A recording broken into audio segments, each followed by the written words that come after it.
Meus pais venderam meu cachorro enquanto eu estava fora cuidando do meu parente doente, então saí de casa apenas com minhas malas e encontrei Cooper novamente.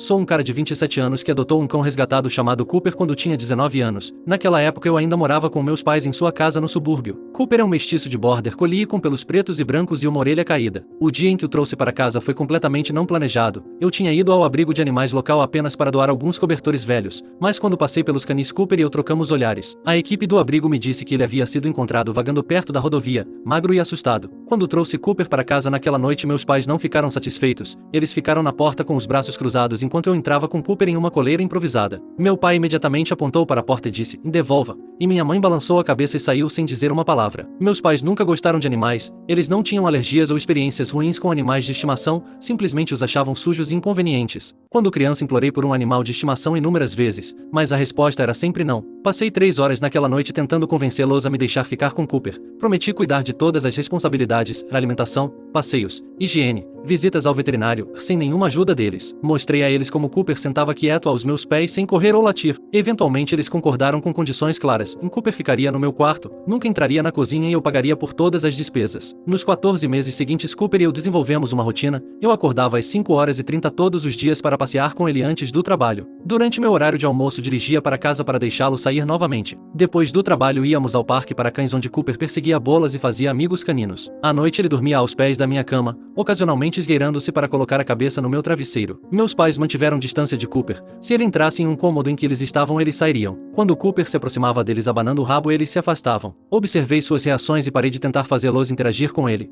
Cooper pareceu entender e eventualmente parou de buscar a atenção deles. 8 meses depois de adotar Cooper, recebi a notícia de que o irmão do meu avô, de quem eu era próximo após a morte do meu avô, havia adoecido. Ele faleceu depois. Ele morava em Montana, 16 horas de carro da nossa casa no Oregon. Eu precisava visitá-lo por 3 semanas para ajudar a organizar seus cuidados médicos e a situação da casa, pois ele morava sozinho. O problema era Cooper. Cooper odiava andar de carro. Até mesmo viagens curtas ao veterinário resultavam em tremores e salivação excessiva. Uma viagem de 16 horas seria traumática para ele. Meu cuidador de cães habitual havia se mudado para Seattle para um novo emprego.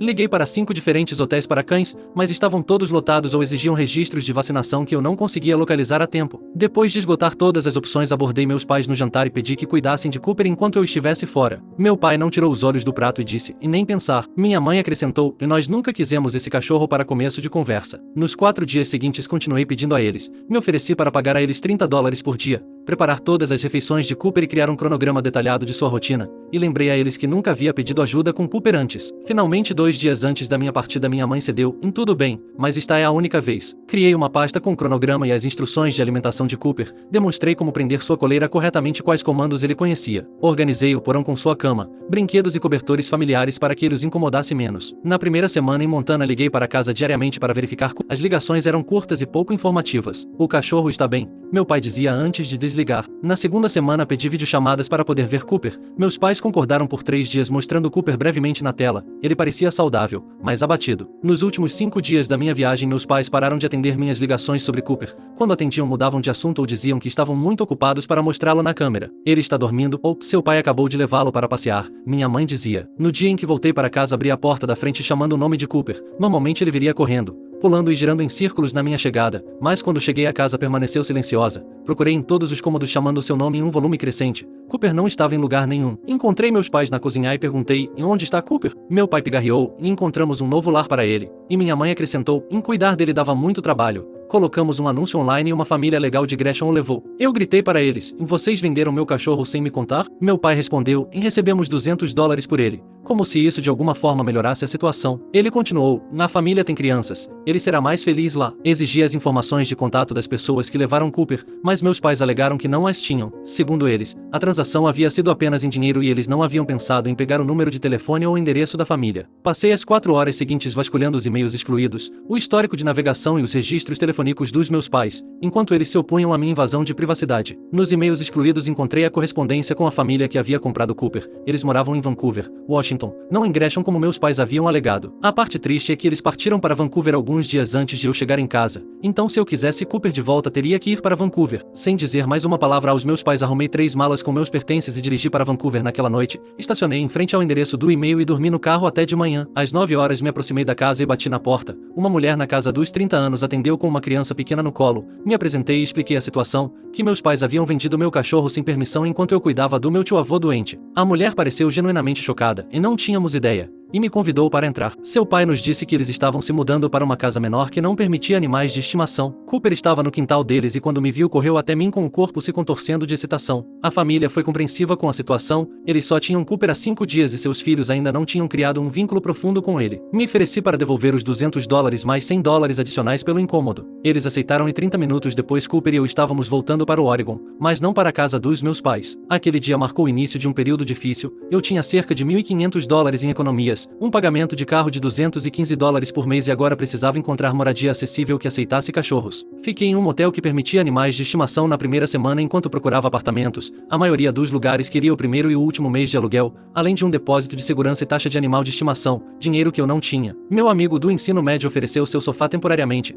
Fiquei lá por 3 semanas enquanto continuava procurando moradia. Durante esse tempo trabalhei em uma loja de peças automotivas ganhando $13 por hora, não o suficiente para pagar a maioria dos apartamentos na área. Após 6 semanas de peregrinação pelos sofás de 3 amigos diferentes encontrei um quarto para alugar em uma casa compartilhada por outras 4 pessoas. O quarto era pequeno, mal cabendo uma cama de solteiro e uma comoda, mas o proprietário permitiu Cooper por um extra de $75 por mês. Aceitei imediatamente. Nos 2 anos seguintes trabalhei na loja de peças automotivas durante o dia e peguei turnos noturnos em um armazém carregando caminhões. Cooper ficava no meu pequeno quarto durante esses longos dias de trabalho. Eu sabia que não era o ideal para um cachorro ativo como ele, então acordava às 4h30 todas as manhãs para levá-lo para correr antes do trabalho. Durante esse tempo não tive contato com meus pais, eles ligaram várias vezes durante o primeiro mês, mas eu nunca atendi. Eventualmente eles pararam de tentar. Vi minha mãe uma vez no supermercado cerca de 8 meses depois de me mudar, ela estava no final de um corredor quando virei a esquina. Fizemos contato visual, ela abriu a boca como se fosse falar, mas eu virei meu carrinho e caminhei na direção oposta. As coisas começaram a mudar quando me candidatei a uma vaga de recepcionista em uma empresa de manufatura local. Durante a entrevista a gerente do escritório mencionou que precisavam de alguém que pudesse ficar até tarde ocasionalmente. Expliquei que tinha um cachorro em casa, mas poderia providenciar seus cuidados se necessário. A gerente do escritório se animou e me mostrou fotos de seus 3 cachorros. Passamos 10 minutos discutindo raças de cães e técnicas de treinamento antes de voltarmos às perguntas da entrevista. Consegui um emprego que pagava $17 por hora com benefícios, significativamente melhor do que a loja de peças automotivas. 3 meses após assumir o cargo, a assistente da gerente do escritório pediu demissão e ela me recomendou para a função. A posição veio com um aumento salarial substancial para $22 por hora. A filha da gerente do escritório trabalhava em recursos humanos da empresa. Ela ajudou a processar meus documentos de promoção e conduziu minha orientação para a nova posição. O nome dela era Alison e ela tinha cabelos ruivos que mantinham um rabo de cavalo arrumado. Durante a orientação ela mencionou que me tinha visto passeando com Cooper perto do escritório uma manhã. Border Collies precisam de muito exercício, disse ela com conhecimento. Meu Golden Retriever é igual. 2 semanas depois Alison parou na minha mesa para perguntar sobre alguns documentos faltando,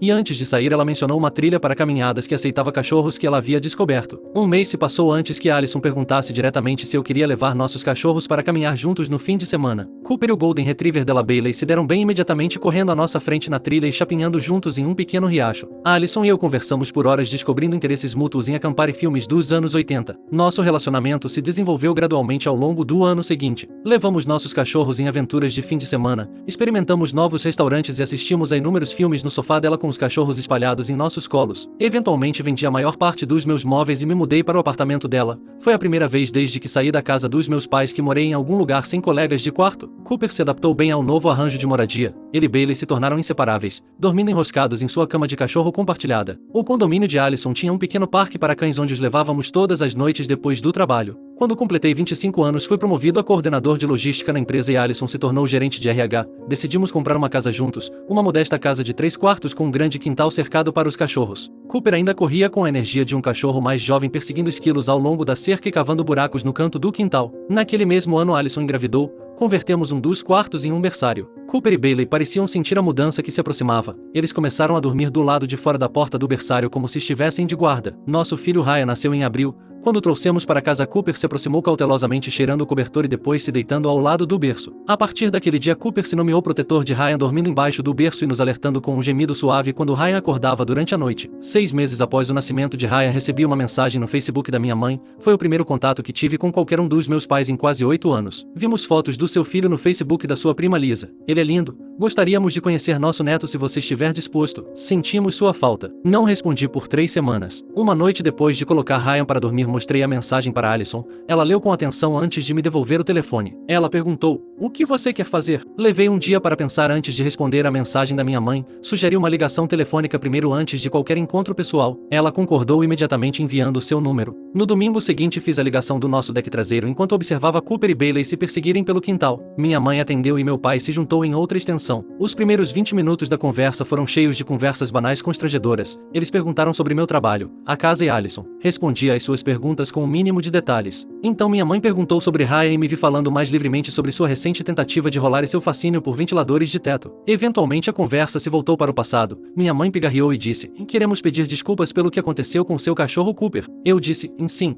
Cooper." Ela continuou: "E nós erramos em dá-lo embora sem te contar. Não percebemos o quão importante ele era para você." Permaneci em silêncio esperando por mais. Meu pai falou em seguida: "E mais você tem que admitir que nos colocou em uma posição difícil. Você trouxe aquele cachorro para casa sem perguntar e depois esperava que cuidássemos dele enquanto você estivesse fora." Respondi: "E eu pedi para vocês cuidarem dele por 3 semanas, não para vendê-lo a estranhos." Minha mãe disse defensivamente: "E nós não estávamos preparados para cuidar de um cachorro. Você deveria ter feito melhores arranjos." A conversa se deteriorou a partir daí. Meus pais alternavam entre desculpas mornas e sugestões de que eu compartilhava a culpa pelo que aconteceu. No final da ligação ficou claro que eles se viam principalmente como vítimas do meu planejamento ruim em vez de reconhecer a magnitude de suas ações. Antes de desligar, meu pai disse: "E então? Quando podemos conhecer Ryan? Podemos ir aí no próximo fim de semana." Respondi antes de encerrar a conversa: "É preciso pensar sobre isso." Naquela noite contei a Alison sobre a conversa. Ela ouviu sem interromper enquanto eu relatava suas desculpas e evasivas. "Eles não mudaram," ela observou depois que terminei. "Eles ainda não entendem por que o que fizeram estava errado." Na semana seguinte meus pais enviaram várias mensagens perguntando sobre a visita.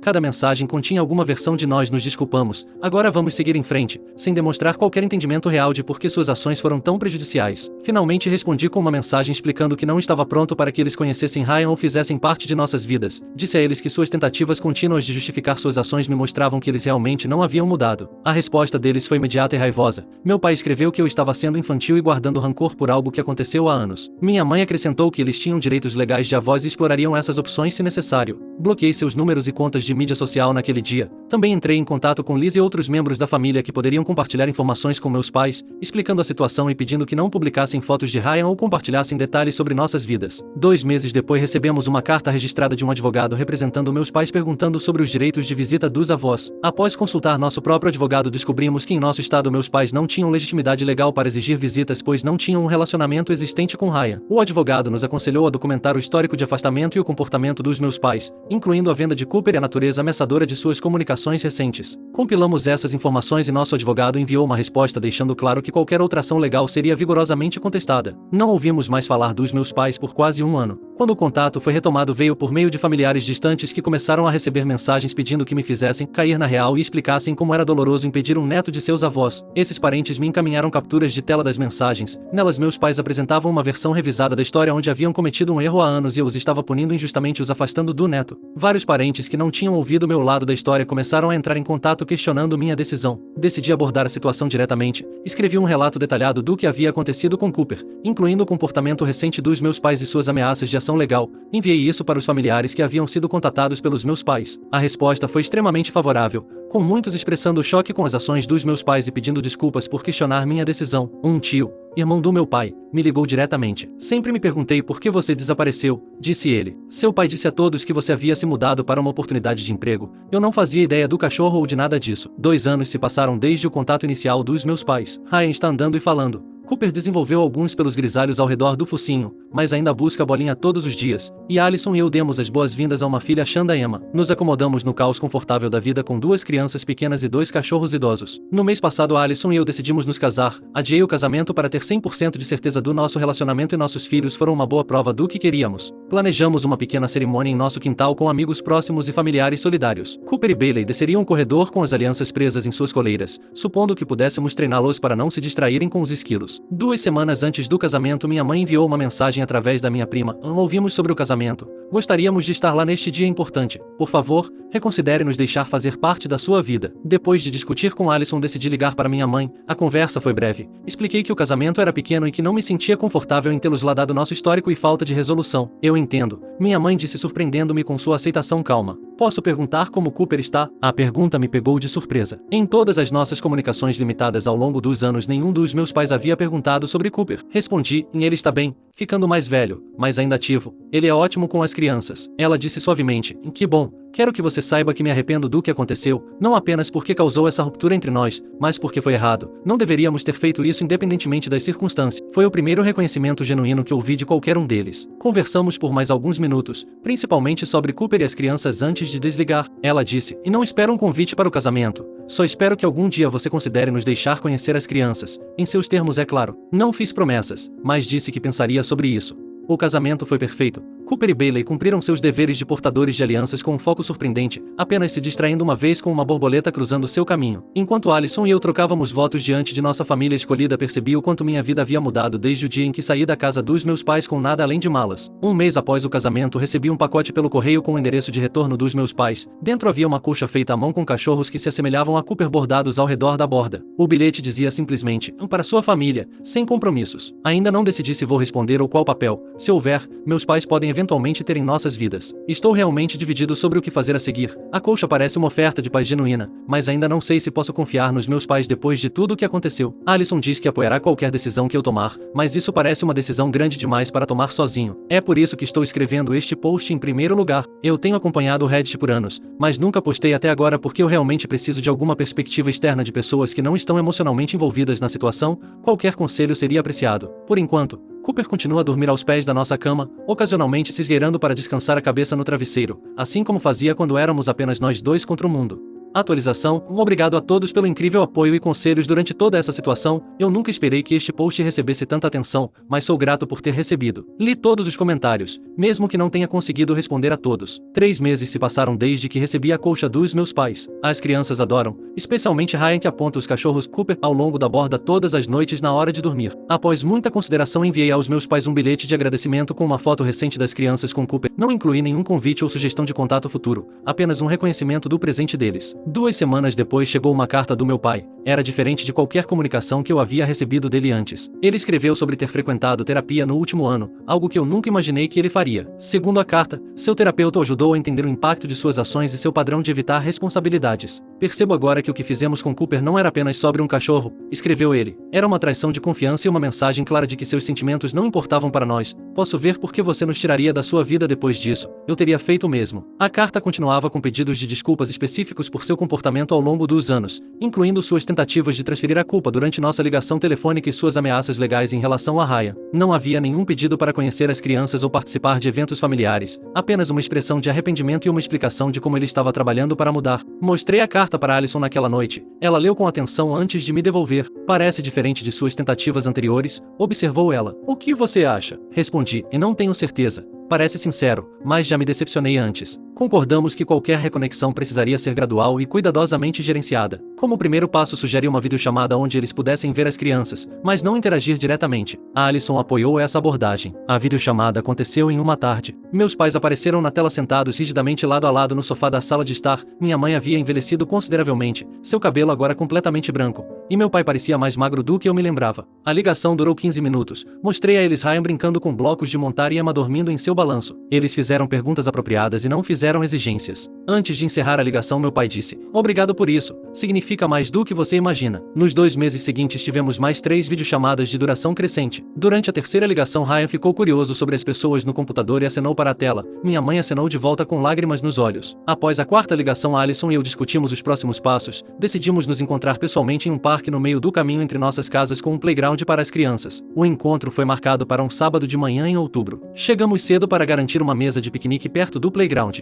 Cooper e Bailey vieram conosco, em parte porque as crianças insistiram e em parte porque eu queria que meus pais vissem que Cooper ainda era um membro importante da nossa família. Meus pais chegaram exatamente na hora carregando um pequeno cooler, mas sem presentes, respeitando o meu pedido de manter o encontro simples. Minha mãe viu Cooper imediatamente e parou de andar por um momento com a mão cobrindo a boca. Meu pai colocou a mão nas costas dela, guiando para frente. As saudações iniciais foram estranhas. Meus pais ficaram à distância até que eu os convidei a se sentar na mesa de piquenique. Ryan os observava curiosamente de trás das pernas de Alison, enquanto Emma dormia em seu carregador. Cooper se aproximou dos meus pais com cautela, cheirando o ar. Minha mãe estendeu lentamente a mão, permitindo que ele investigasse. Para minha surpresa, Cooper abanou o rabo e se aproximou, aceitando um tapinha gentil na cabeça dela. "Ele parece bem", comentou meu pai. Respondi, e ele tem cerca de 10 anos agora, diminuindo um pouco o ritmo. A conversa permaneceu superficial durante a maior parte da visita. Discutimos os marcos de desenvolvimento das crianças, o clima recente e as mudanças na cidade onde cresci. Meus pais não tentaram segurar ou interagir diretamente com as crianças seguindo nossos limites pré-estabelecidos. Enquanto nos preparávamos para sair, meu pai perguntou se poderíamos considerar fazer isso novamente em algum momento. Eu disse que pensaria sobre isso e os avisaria. No caminho para casa, Alison perguntou o que eu estava pensando. Eu disse após uma longa pausa, e eles mudaram, ou estão tentando, só não tenho certeza se é o suficiente. Ela perguntou, insuficiente para quê? Respondi, insuficiente para arriscar deixá-los voltar para nossas vidas. Decidimos prosseguir com cautela, permitindo encontros ocasionais em locais públicos e mantendo limites claros. O relacionamento, se é que se desenvolvesse, seria fundamentalmente diferente de um relacionamento típico de avós, mais como parentes distantes que visitam ocasionalmente do que membros integrais da família. Mais 2 encontros no parque se seguiram nas 6 semanas seguintes. Durante o terceiro encontro, Ryan se aproximou do meu pai e mostrou-lhe um carrinho de brinquedo.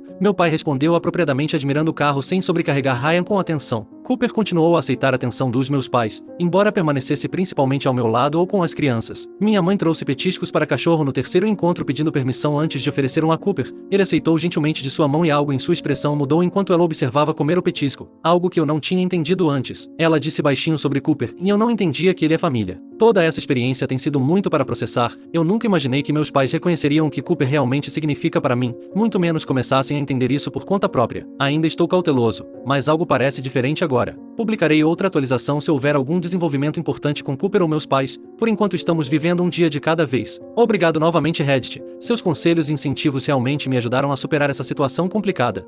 Atualização 2, em Reddit. Faz um bom tempo. Desculpem não ter atualizado vocês antes, pois queria passar mais tempo com minha família e queria que algum tipo de desenvolvimento acontecesse antes de postar uma atualização, mas enfim, aqui está a atualização. O inverno chegou, encerrando nossos encontros no parque. Durante os meses de inverno mantivemos contato através de videochamadas semanais. Meus pais enviaram presentes de Natal para as crianças, itens modestos e apropriados para a idade que chegaram com recibos de presente e bilhetes dizendo que deveríamos nos sentir à vontade para trocá-los se não fossem adequados. Em janeiro recebi uma ligação inesperada do meu tio, irmão do meu pai. Ele me disse que meu pai havia sido hospitalizado com pneumonia. A condição era séria, mas não crítica. Meu tio achou que eu deveria saber, mas enfatizou que meu pai havia explicitamente pedido a ele para não entrar em contato comigo. Ele não quer usar sua doença para manipular você a visitá-lo, explicou meu tio. Essas foram suas palavras exatas. Essa informação mudou algo na minha perspectiva. Meu pai teve várias oportunidades de mencionar sua doença durante nossas videochamadas, mas optou por não fazê-lo. Essa contenção representou uma mudança fundamental em relação ao homem que havia tentado usar ameaças legais para forçar o acesso ao neto. Depois de discutir com Alison, decidi visitar meu pai no hospital.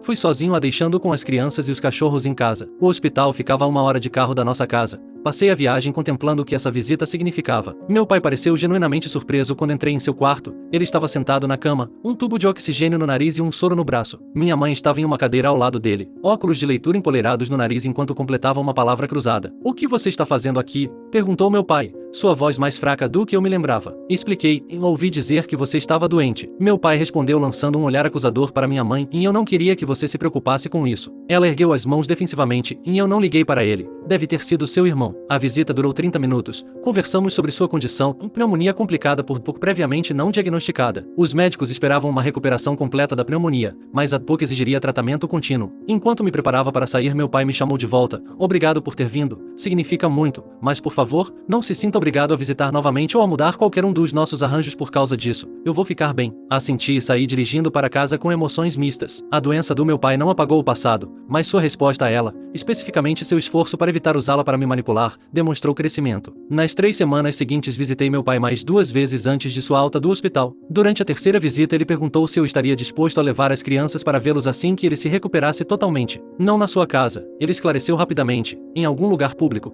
Como estávamos fazendo antes, se você se sentir confortável com isso." Concordei em considerar isso quando ele estivesse se sentindo melhor. 2 semanas após sua alta retomamos nossas videochamadas. Meu pai parecia de bom humor, apesar de sua óbvia perda de peso. Durante uma ligação ele mencionou que havia pensado em Cooper durante sua internação, e eu tive muito tempo para pensar lá dentro. Eu continuava voltando àquele dia em que o vendemos. Tenho tentado entender por que fizemos isso. Ele fez uma pausa reunindo seus pensamentos. "A verdade é que eu estava com raiva porque você o trouxe para casa sem perguntar. Eu me senti desrespeitado e em vez de abordar isso diretamente encontrei uma maneira de puni-lo que eu pudesse justificar como prática. Foi rancoroso e cruel. E me desculpe, este foi o reconhecimento mais direto e específico que ele ofereceu sobre sua motivação. Não houve tentativa de compartilhar a culpa ou minimizar o impacto de suas ações." Em abril meu pai havia recuperado grande parte de sua força e retomamos nossos encontros no parque. As crianças agora mais familiarizadas com meus pais interagiam com eles mais livremente. Ryan pediu ao meu pai para empurrá-lo no balanço e Emma balbuciou feliz no colo da minha mãe por curtos períodos. Cooper permaneceu uma presença importante nesses encontros. Embora estivesse diminuindo o ritmo com a idade, ele ainda gostava dos passeios no parque e aceitava o carinho dos meus pais. Minha mãe frequentemente trazia petiscos especiais para Cooper e Bailey, sempre pedindo permissão primeiro. Com a aproximação do verão estabelecemos um cronograma mais regular de encontros quinzenais no parque. As crianças se sentiram cada vez mais à vontade com meus pais, embora ainda se referissem a eles por seus primeiros nomes, em vez dos títulos tradicionais de avós. Em junho Cooper começou a mostrar sinais de problemas de saúde relacionados à idade. Ele desenvolveu artrite nas patas traseiras e começou a ter acidentes ocasionais em casa. O veterinário prescreveu medicamentos que ajudaram com os sintomas, mas nos alertou que aos 10 anos Cooper estava entrando na fase final de sua vida. Durante nosso próximo encontro no parque compartilhei essas informações com meus pais. Minha mãe ouviu com genuína preocupação, fazendo perguntas atenciosas sobre seus cuidados e conforto. Antes de sair ela me entregou um envelope. "Isto é para as despesas médicas de Cooper", disse ela. "Eu sei que você pode cuidar disso sozinho, mas gostaríamos de contribuir." Dentro havia $500 em dinheiro. Minha reação inicial foi recusar, mas algo em sua expressão me deteve. Não era uma tentativa de comprar perdão ou acesso. Era um reconhecimento da importância de Cooper e um esforço para apoiar seus cuidados de uma das poucas maneiras que eles podiam. Aceitei o dinheiro com um aceno de cabeça. "Obrigado. A medicação dele é cara." Enquanto caminhávamos para nossos carros separados, meu pai ficou um pouco para trás. "Nós subestimamos o que Cooper significava para você", disse ele baixinho, "e subestimamos o que estávamos jogando fora quando deixamos você sair de nossas vidas. Eu gostaria que pudéssemos voltar e tomar decisões diferentes." Respondi, "E eu também, mas não podemos." Ele assentiu em aceitação. Não podemos, mas talvez possamos fazer melhor daqui para frente. Atualizarei se houver alguma mudança significativa com meus pais ou com a condição de Cooper. Vocês foram incríveis durante toda essa jornada. Atualização 3. Estou arrasado agora. Tenho notícias tristes para aqueles que acompanham esta história há muito tempo. À medida que o verão se transformava em outono, comecei a notar mudanças sutis em Cooper. Ele hesitava antes de pular no sofá. Suas caminhadas matinais se tornaram mais curtas, não porque eu estivesse com pressa, mas porque ele se virava para casa sozinho. Ele dormia mais durante o dia e às vezes não me recebia na porta quando eu voltava do trabalho. Inicialmente atribuía essas mudanças ao envelhecimento normal. Cooper tinha 10 anos agora, bastante velho para sua raça. Mencionei minhas observações ao veterinário durante seu check-up regular em julho e ele recomendou suplementos para as articulações e um analgésico leve para o que ele diagnosticou como artrite precoce. A medicação ajudou por algumas semanas. Cooper parecia mais confortável, até brincalhão às vezes, especialmente quando Bailey o cutucava com um brinquedo. Mas em meados de agosto as melhorias estagnaram. Cooper começou a dormir separado de Bailey, escolhendo lugares no piso frio de azulejo em vez de sua cama habitual. Quando ele pensava que ninguém estava olhando, ele lutava para se levantar depois de ficar deitado por longos períodos. Uma visita de acompanhamento ao veterinário revelou desenvolvimentos preocupantes. A artrite de Cooper havia progredido mais rapidamente do que o esperado, e ele havia desenvolvido uma tosse persistente que o veterinário atribuiu a um coração aumentado. Exames de sangue mostraram declínio da função renal, não imediatamente fatal, mas outro sinal de sua idade avançada. Em setembro, a saúde de Cooper declinou mais obviamente. A medicação para a artrite se tornou menos eficaz e sua tosse se tornou mais frequente. Ele agora lutava para subir as escadas ou pular no sofá, atividades que antes eram fáceis para ele. Infelizmente, meu amigo de longa data faleceu pacificamente na semana passada. Ele tinha cerca de 10 anos. Após vários dias difíceis em que ele parou de comer e mal conseguia se levantar, tomamos a decisão mais difícil que os donos de animais de estimação enfrentam. O veterinário veio à nossa casa para a eutanásia, explicando cada passo do processo gentilmente. Cooper adormeceu pela última vez em seu lugar favorito no quintal com a cabeça no meu colo. O veterinário primeiro lhe deu um sedativo para ajudá-lo a relaxar, depois a injeção final que parou seu coração. Foi rápido e pacífico. O veterinário nos garantiu que ele não sentiu dor. Bailey não saiu de sua cama de cachorro desde então. Obrigado por ler, Reddit. Desculpem os erros de digitação. Tive que parar de escrever várias vezes porque não conseguia ver a tela através das lágrimas. São 11 horas da manhã e ainda não dormi. Continuo pensando que ouço sua coleira tilintando no corredor. Esta manhã automaticamente estendi a mão para encher sua tigela de água antes de me lembrar.